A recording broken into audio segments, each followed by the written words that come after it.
La verdad, opinar al cabo y aún en medio de una tragedia del tipo de la vivida por porteños y bonaerenses, presenta el nada grato desafío de que las palabras justas o atendibles que uno pueda encontrar, políticamente hablando, no choquen contra las lastimaduras, muchas de ellas terribles, irreparables, de tanta gente. Los momentos como estos suelen ser una invitación a desbocarse, y de hecho fue lo que sucedió. La referencia, les aclaro, no alude a las víctimas, que están en todo su derecho, por supuesto, en todo su derecho emocional, de explotar y agarrárselas con quienes les parezcan. Y tampoco remite a esos guapos del anonimato que circulan por las radios y las redes sociales sin parar un segundo, cargados de odio también de modo constante respecto del tema que fuere, no solamente de este, y siempre con alguna solución a mano que nunca es otra cosa que matar a alguien, putear a la Bartola, gritar que se vaya este o aquel o aquella. Las víctimas son gente que está desesperada y se merece atención y respeto, digan lo que digan. Los segundos son intelectualmente inimputables y no vale la pena detenerse en ellos más que para preguntarse cómo pueden vivir así, militando en el rencor, ya sea cuando son mosquitos auténticos con nada mejor para hacer o cuando se trata de operadores de usinas programadas. Ni a los unos ni a los otros puede pedírseles reposo analítico, pero sí a quienes tienen el compromiso de gobernar y a los comunicadores que deben producir e informar para, en el mejor de los casos, juzgar solo después. La impresión, por no decir la certidumbre, es que entre responsables ejecutivo-legislativos y animadores periodísticos, la gran mayoría de ambos, por lo menos, solo asistimos a una ensalada de repentinos especialistas en fenómenos meteorológicos, entubamiento de arroyos, desentubamientos, cambio climático universal, demagogias defensivas u ofensivas, chicanas para sacarse las imputaciones de encima y casi interminables etcéteras de tenor análogo. Miren, va un disparador que pretende ejemplificar ciertas deudas compartidas, aunque no al mismo plano, entre los que gobiernan y los que comunican y opinan. Por ahora dejemos de lado a los primeros.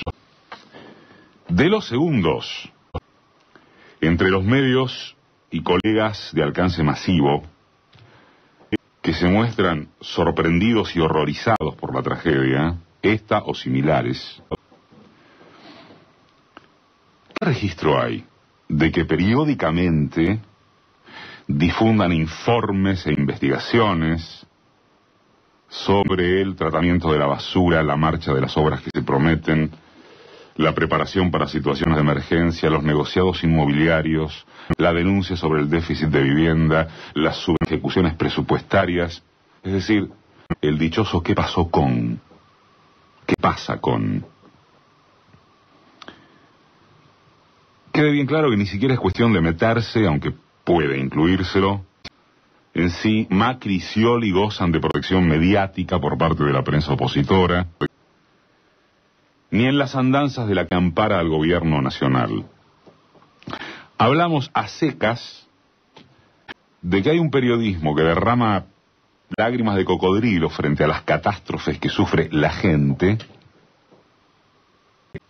y que nunca se pregunta antes qué hizo, qué notificó, qué advirtió estructuralmente, como para tener cierta autoridad moral en sus señalamientos de omisión y corrupción. En otras palabras, si es verdad que las autoridades siempre llegan tarde cuando suceden los desastres, También lo es que a muchos y lacrimógenos parloteadores de los medios les pasa lo mismo. Si es seguro que gubernativamente no hay prevención, también es real esa prensa que siempre parece desayunarse de golpe ante las calamidades no solo meteorológicas.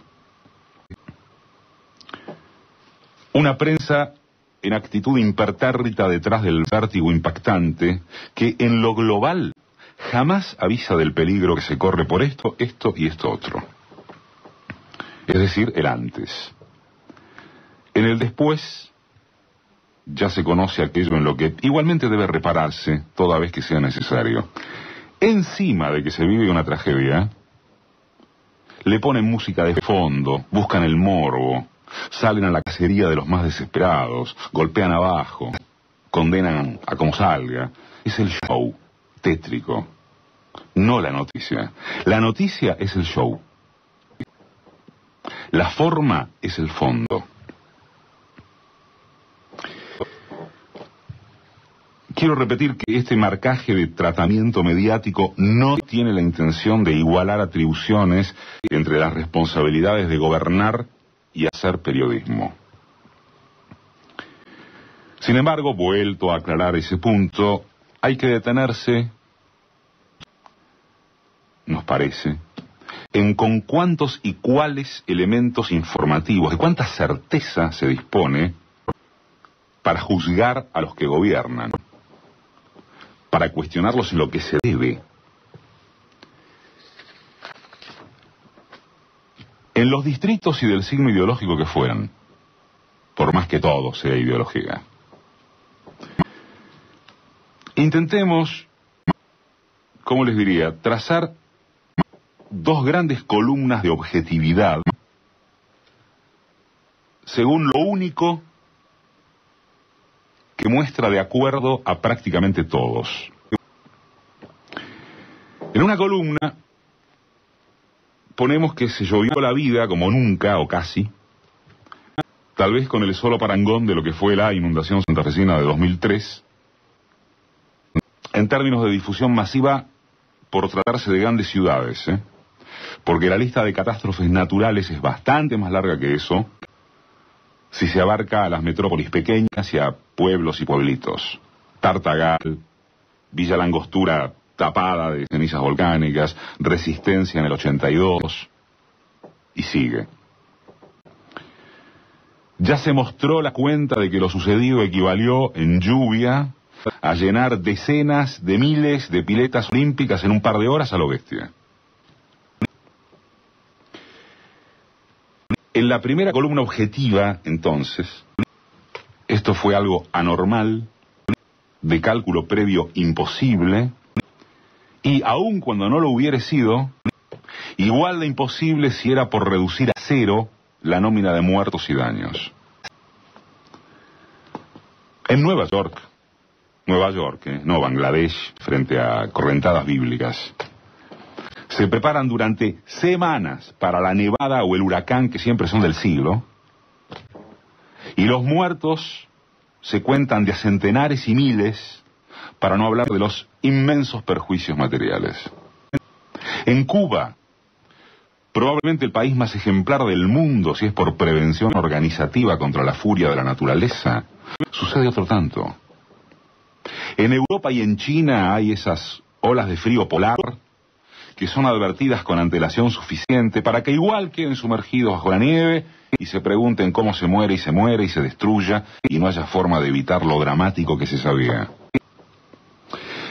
En consecuencia, a relevo de pruebas por la confesión experimental en todo el mundo,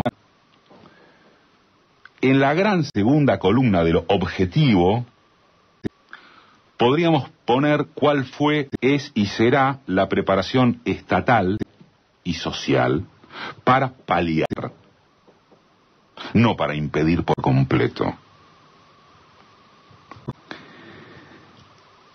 Acerca de este aspecto hay algunas cosas que caen por su propio peso,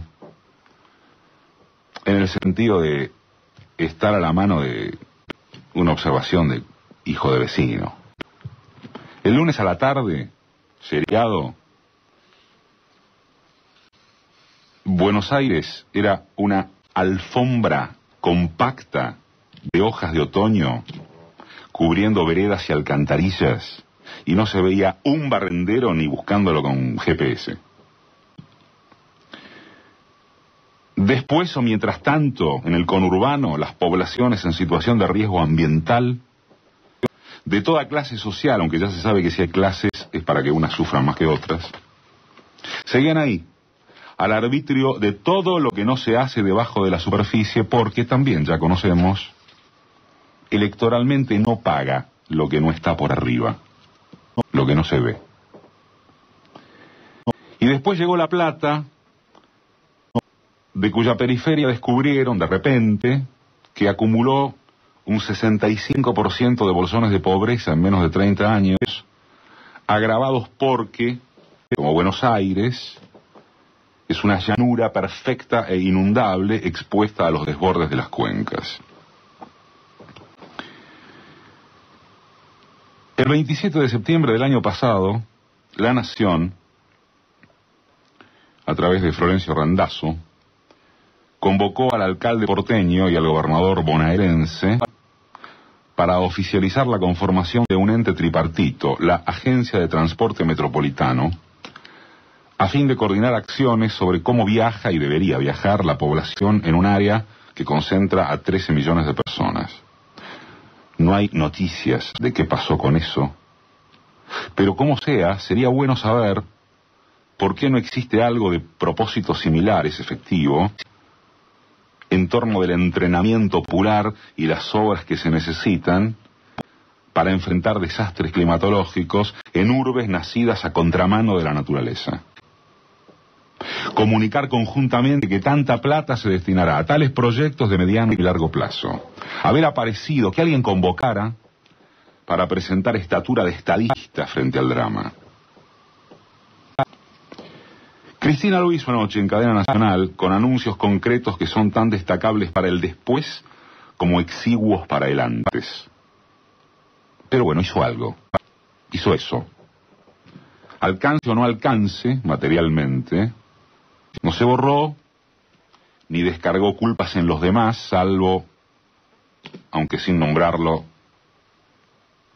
con el intendente de La Plata, ni se dedicó a expresar una mera solidaridad.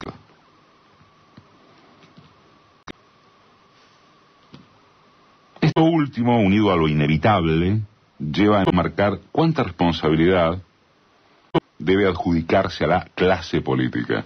Sin duda de mucha, pero hay gestos y gestos que deberían diferenciar a tales y cuales. Y que de piso deberían dejar testimonio de que, en última instancia, la que resuelve o aminora daños es la política. Lo que votamos, lo que empujamos. Hay que decir esto porque, gracias al tratamiento mediático, a la facilidad demagógica, en estos días se percibió un tufo a que la política es el arte de cagarnos la vida. El discurso de la antipolítica. Y tanto como puede serlo, es irrefutable que a la par es la única probabilidad de arreglar todos los asuntos públicos. Esa cosa anarca de que son todos chorros, de que ninguno hace nada, de que lo único que sirve es la conmocionante caridad del hombre común, de que hay que sacarse emblemas partidarios al repartir ayuda.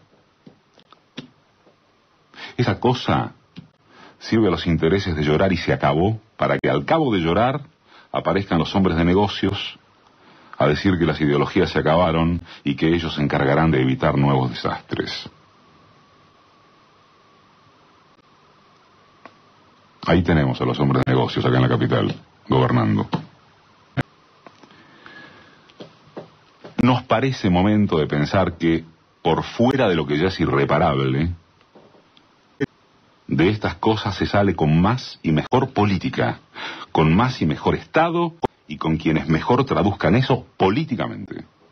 Olvidarlo es olvidarse de lo elemental.